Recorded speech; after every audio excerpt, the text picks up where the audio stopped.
UP में सास दामाद के बाद समधी समधन हुए फरार। अब उत्तर प्रदेश के बदायूं से एक ऐसा हैरान करने वाला मामला सामने आया है जिसने रिश्तों की परिभाषा ही बदल डाली है। यहाँ प्यार में पागल दो लोग समाज और संबंधों की सारी सीमाएं तोड़कर एक ऐसे रिश्ते को अपनाने निकल पड़े हैं जिसे सुनकर आपके होश उड़ जाएंगे।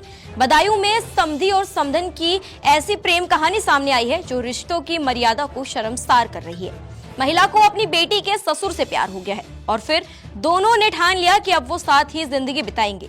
बता दें, दोनों में प्यार इतना बढ़ चुका है कि दोनों ने एक दूसरे के साथ रहने का फैसला कर लिया और एक दूसरे का दामन थाम लिया।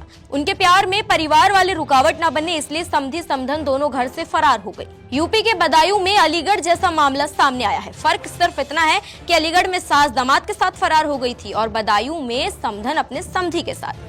बेटी की शादी के महज 3 साल बाद एक महिला अपनी बेटी के ससुर के साथ फरार हो गई और साथ रहने का फैसला कर चुकी है।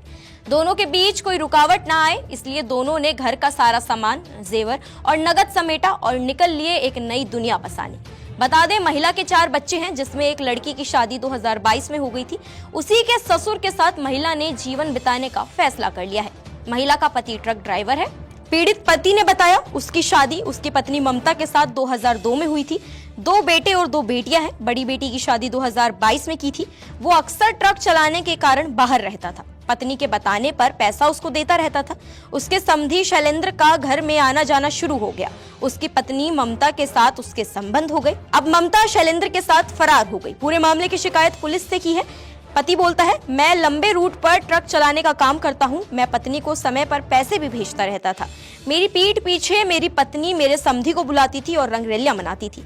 अभी उसने अपने समधी को बुलाया और उसके साथ फरार हो गई। वो घर में रखा सारा जेवर और रुपया लेकर भाग गई।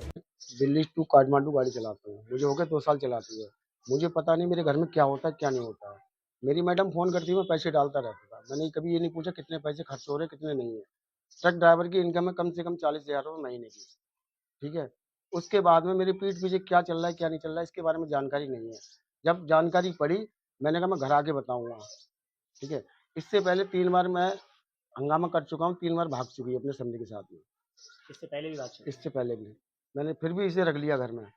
मैंने अब चलो अगली बार सुधर जाएगी, तो नहीं सुधरी। तीसरी बार ये हुआ 11 तारीख की रात में 11 बजे, जिस दिन आंधी और पानी आया था। मैं लखनऊ था, गाड़ी लेके आ रहा था।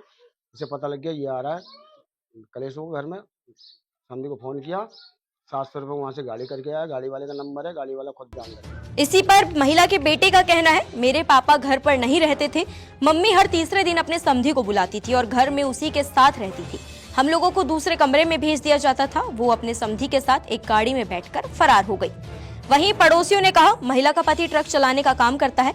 महीने में वो 1-2 बार घर आता था। महिला इस बात का फायदा उठाती थी और अपने समधी को घर में अक्सर बुलाती थी। रात के 12 बजे अक्सर घर आता था और सुबह जल्दी निकल जाता था।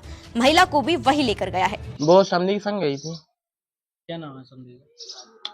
शैलेंद्र यहाँ आए थे उन्हें लेने के लिए? और क्या, गाड़ी करके लेके आए थे। दिन में गई है रात के 11 बजे। तुम लोगों ने देखा लाइफ? मैंने देखा। तो शैलेंद्र क्या यहाँ तुम्हारे घर पे आता था? क्या करता? आता था, तीसरे दिन आता था, एक दिन छोड़ के। रात में भी ठहरता था? और क्या। अभी तुमने ये बात अपने पापा को बताई? मैंने जी ने बताई कलेश ना हो। अब जब सर से पानी ओवर हो गया तभी मैंने बताई। रिश्तों की ये अजीब कहानी फिलहाल सोशल मीडिया से लेकर गांव की गलियों तक चर्चा का विषय बन चुकी है। सवाल ये है कि प्यार में मर्यादा और नैतिकता की कोई जगह बची भी है या नहीं। फिलहाल पूरे मामले पर दातागंज सीओ के तिवारी का कहना है कि एक प्रार्थना पत्र के माध्यम से जानकारी प्राप्त हुई थी। पूरे प्रकरण में जानकारी करते हुए जरूरी कार्रवाई की जाएगी। लेकिन इस घटना ने एक बार फिर ये सोचने पर मजबूर कर दिया है कि जब भावनाएं रिश्तों की सीमाएं लांघ जाए तो नतीजा क्या होता है। अब इस पूरे मामले को लेकर आपकी क्या राय है, कमेंट सेक्शन में हमें जरूर बताएं। नमस्कार, मैं हूं मानक गुप्ता। अगर आपको हमारा ये वीडियो पसंद आया हो तो इसे लाइक और शेयर जरूर करें और हाँ, हमें सब्सक्राइब और फॉलो करना ना भूलें ताकि आप देश और दुनिया की कोई खबर मिस ना करें। तो जुड़े रहिए हमारे साथ और देखते रहिए News 24।